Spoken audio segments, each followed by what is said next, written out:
I don't understand how being hit by something make you be like start to behave bad. What am I tripping, y'all?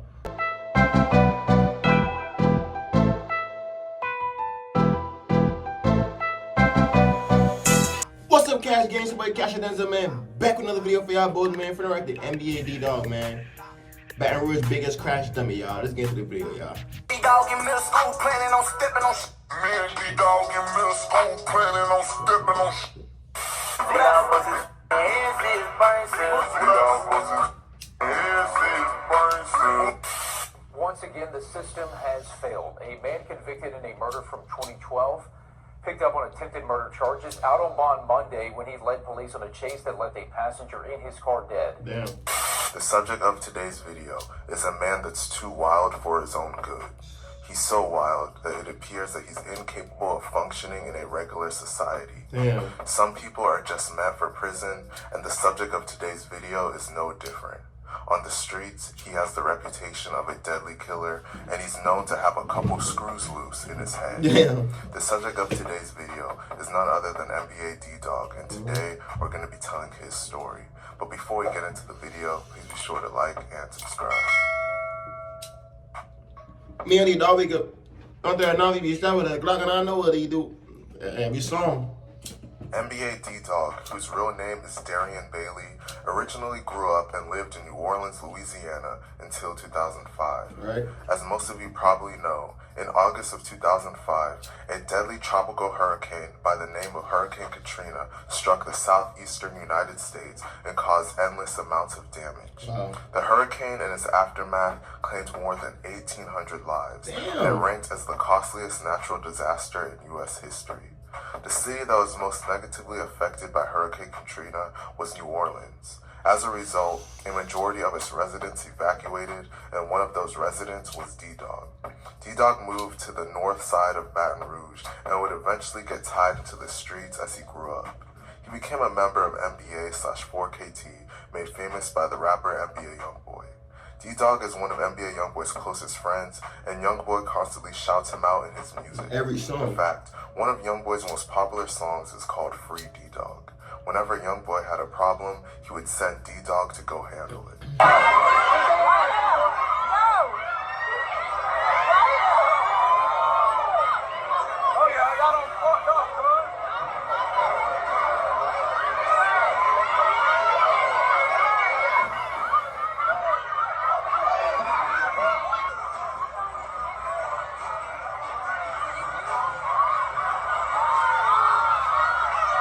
Nah, bro, wow, bro went in there. Holy, nah, he's wild. Yeah, he a crash out for sure. That's why Youngboy love him so much. Bro, crash out. He primarily beef with another Baton Rouge crew by the name of TBG, made famous by the rappers Fredo Bang and Lit Yoshi. Ddawg became a pure savage at a young age. In fact, he allegedly committed his first murder at just 14 years old. Damn. 14 game? On the evening of November 6, 2012, Derek Marino, his wife Demetria, and their teenage daughter were at home on Wayandante Street in Baton Rouge. Around 6:30 p.m., there was a loud gunshot outside, then the front door flew open. Derek was sitting at the table. Demetria saw two people standing in the doorway with ski masks on. Demetria heard gunshots, grabbed her daughter, and they ran out of the back of the home. Indeed. 3 gunmen fired through the open door at Derek. Derek was struck several times. He was brought to Earl K. Long Hospital, where he tragically passed away. Wow. The 3 perpetrators were later identified as Ddawg's cousin, Juan Herbert, Ddawg's older brother, Benjamin Bailey. What happened to the kid, his cousin? Where he tragically... Derek was struck several times. He was brought to Earl K. Long Hospital, where he tragically passed away. Right. The 3 perpetrators were later identified as Ddawg's cousin, Juan Herbert, Ddawg's older brother, Benjamin Bailey, who was 20 at the time, and Ddawg, who was just 14 years old at the time. Wow. Juan was charged with second-degree murder. He entered into a plea agreement with the state, whereby in exchange for his truthful testimony at trial, he would be allowed to plead guilty to manslaughter. Juan testified that on the day of the shootings, he, Benjamin, and Ddawg went to Juan's apartment on Pampas Street. They were driven there by Benjamin's girlfriend, Tamika Hawkins. Juan testified that at his apartment, they retrieved an AK-47 rifle, a shotgun, and a handgun. Later that day, the three walked to Derek's house and knocked on the door. Juan had the AK-47, Benjamin had the shotgun, and Ddawg had the handgun. So niggas is Juan snitching? heard someone in the house say that he was coming. Juan then kicked the door in and shot Derek. Wow. Juan was not sure how many times he fired.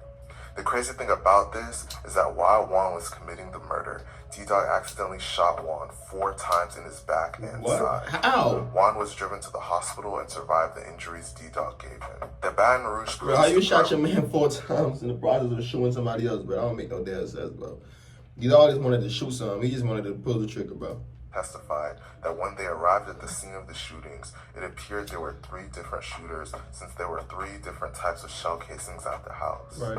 Detectives noted that there were 22 caliber casings in the front yard and front porch area and 1 in the living room. There were 2 7.62 caliber casings in the living room. There was also shotgun wadding under an end table in the living room. Eventually, the police found a blue jacket, a pink ski mask, and a black baseball cap by the dumpster of a liquor store near the scene of the crime. Wait, hold on. The DNA of Benjamin. Wait, hold on. So y'all threw away y'all. Eventually, Hold on. the police found. So y'all did a crime and then threw the shit in the trash can, in the trash can nearby. Y'all didn't burn it up, none. Yeah, sloppy criminals. Blue jacket, I don't be a pink criminals, bro. ski Y'all be mask, and a black acting baseball bad. cap by the dumpster of a liquor store near the scene of the crime. Wow. The DNA of Benjamin, Juan, and Ddawg were found on those items. Yeah, y'all dumb. As I mentioned earlier in the video, there was something off about Ddawg mentally, and this would be fully revealed during his murder trial. His mother told law enforcement that Ddawg began having behavioral problems after he was hit by a car while riding his bicycle at a young age. At the time of his murder trial, Ddawg was still underage. I don't understand how being hit by something make you start to behave bad. Am I tripping, y'all? Like, how you getting hit by something? Like, did it mess fuck with his brain or some shit like that? Or where did he get hit at? How just somebody's acting that this guy getting hit by something? Just started out of the blue, just started going crazy and doing all this murders and shooting and all that. I don't make no sense. behavioral problems after he was hit by a car while car? riding his bicycle at a young age. At the time of his murder trial, Ddawg was still underage. Prosecutors wanted him to be tried as an adult, but after a mental evaluation, a juvenile court judge ruled that he would stand trial as a juvenile. After 2 days of testimony, Judge Pamela Taylor Johnson found Ddawg had borderline intelligence and the mind of a 10-year-old, even though he was a teenager. Oh, wow. Additionally, So he a did user have, on Reddit that so he did have a little mental problem. Wow. to have been locked up with Ddawg back in the day, allegedly witnessed his mental instability firsthand. According to the user, when Ddawg was locked up as a teenager, he would allegedly go on rampages and fight the guards, even What? while he was butt naked. The Nah, guards would wow. allegedly be pepper spraying him and everything, but he would keep on fighting. Nah, Ultimately, Ddawg pled guilty in 2019 to a manslaughter charge. He was given 10 years in prison, but only served 8 before he was released. Ddawg's wild behavior in prison would lead to more charges, as he was charged with 2 counts of battery on a police officer and multiple counts of resisting a police Nah, bro, officer crash with out. force or violence. Damn. Yeah, he a crash out. On September 6, 2022, Ddawg was arrested and charged with an attempted murder that took place on July 31st, 2018. He was given a $300,000 bond for the crime, and he was able to bond out. Just days after bonding out, Ddawg would do something crazy and crash out for seemingly the last time. On September 21st, 2022, shortly after being released from prison, Ddawg will get into a high-speed chase after coming into contact with law enforcement. This man just said shortly after being released from prison, bro. How you just got released from prison after doing 8 years, and you go do something? You go do something as soon as you get out? Yeah, something most definitely wrong with bro. And Youngboy, I fuck with you and all, bro, but you got all that money, bro. You know something wrong with your mans, bro. Why don't you give him some therapy, give him some help or some shit? Like, you got all that money, bro. Go put that money into something to help him, bro, out. If you really care and love, bro. Y'all got bro just doing crash out shit. While driving at super high speeds, Ddawg would get into a crash, and tragically, the passenger that was in the car with him passed away. Wow. Law enforcement proceeded to search his car and found a ski mask and weapons inside. People believe that Ddawg was planning on getting back to drilling and carrying out hits. Oh, yeah. Ddawg was taken to the hospital to tend to his injuries.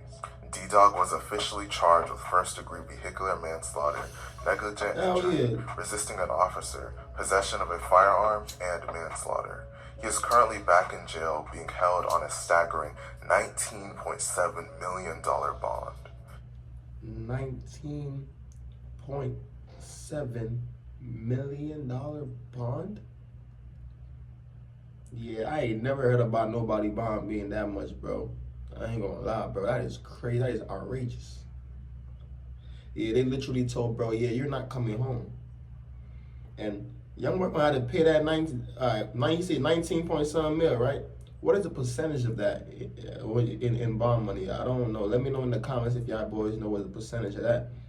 Cause I know that gotta be like half. That gotta be half for sure. It's crazy to see someone being given a second opportunity at life throw it away so easily. His friend has become one of the richest rappers in the world, and rather than take advantage of it, he threw it all away. This story goes to show you the importance of mental health. The justice system knew that Ddawg had mental health issues, and rather than get him rehabilitated, they just threw him back onto the streets that's what to they wreak do. havoc on people's lives. Yeah, that's what they do. Let me know. That's what they do, on God. Like, they be knowing something wrong with these people, bro. They could get these people some help, on God. But they know that something wrong with them. They know that he gonna do it again. So they just put him out there to do it again, bro. That's the fucked up thing. And like I said, bro, and be Youngboy, you know your man had a problem. If you care about your man, that was really your friend. You should definitely know that he has a problem up there. So when he came out of jail, bro, the first thing you should look to do is go pick that man up and go get that man to some rehab or something to get him some help, bro. Like, if you gotta give him some money, bro, look, bro, when you go to rehab, you come out of jail, I give you $1 million account, bro. I just want you to go to rehab and get right. You come out of jail, you do good and everything, I'll put $1 million account. Nigga ain't gonna say no. And you got the $1 million to give him. He ain't gonna say no for sure. I'm telling you. You tell that nigga, yo, I got $1 million for you right now, bro. You go to rehab, get yourself right. I know you put me, nigga gonna say, all right, bro, I got you. Stay out of trouble, I got you, brody. That's what I'm saying. But Youngboy like that crash out shit. He needs somebody like that on the inside that's gonna be doing all the crash out shit and shit like that. So that's why they ain't really gonna stop that either. But that's that video, man. Let me know how y'all boys feel about this video in the comment section. Hit that subscribe button. Follow my Instagram. We're on the road to 500 subs. The grind don't stop. Never gonna stop. I'm out of here, y'all.